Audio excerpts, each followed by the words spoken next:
Comment box তার inbox একেবারে ভাসিয়ে ফেলে, নোংরা শব্দচয়ন, তার অশ্লীল ভিডিও বানানো। ঢাকা বিশ্ববিদ্যালয় ছাত্র সংসদ নির্বাচনে নারী প্রার্থীরা ব্যাপকভাবে সাইবার হেনস্থার শিকার হচ্ছেন। তাদের নির্বাচনী প্রচারণার পোস্টে কুরুচিপূর্ণ মন্তব্য থেকে শুরু করে ইনবক্সে অশ্লীল বার্তা ও ধর্ষণের হুমকি পর্যন্ত দেয়া হচ্ছে। ভুক্তভোগী প্রার্থীরা বলছেন, রাজনৈতিক প্রতিপক্ষরা উদ্দেশ্যমূলকভাবে এসব কাজ করছে। তারা নারীদের মানসিকভাবে দুর্বল করতে এবং তাদের হেয় প্রতিপন্ন করতে চায়।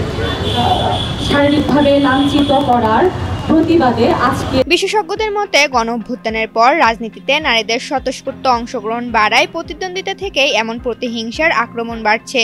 এর কারণ হিসেবে সামাজিক যোগাযোগ মাধ্যমের ব্যাপক ব্যবহারকে চিহ্নিত করা হচ্ছে। আগে এই ধরনের নেতিবাচক প্রচারণা মিছিল বা আড্ডার মধ্যে সীমাবদ্ধ থাকলেও এখন তা সহজেই সাইবার পরিসরে ছড়িয়ে পড়ছে।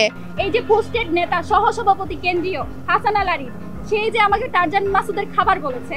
সেকেন্ডলি আমাদের মনসুরা আবা, আমাদের গত 16 বছরের একেবারে সহযোদ্ধা, যাকে আমরা সংগ্রামী নেত্রী হিসেবে মানতাম, সে যখন আমাদের ছাত্রী সংস্থার যারা গত 16 বছর ধরে তাদের চেয়েও বেশি নির্যাতিত ছিল, তাদেরকে যখন সে সেবাদাসী বলে। একাধিক প্যানেলের নারী প্রার্থীরা একে অপরের বিরুদ্ধে হেনস্থার অভিযোগ তুলছেন। তারা মনে করেন, যারা নারীদের রাজনীতিতে আসা পছন্দ করেন না তারাই এর পেছনে জড়িত। তারা সব সময় অবদমিত করে রাখতে চায়। আমরা দেখেছি যে তারা কখনো নারীদেরকে সাইবার বুলিং করছে, তারা কখনো স্লাট শেমিং করছে, কখনো বডি শেমিং করছে, সেটা সোশ্যাল মিডিয়া হোক কিংবা প্রকাশ্যে হোক।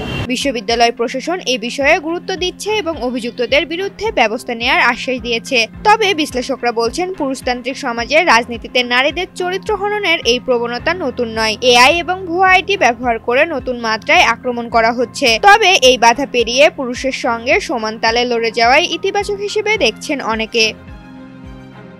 ঋতুপর্ণা, জনকণ্ঠ।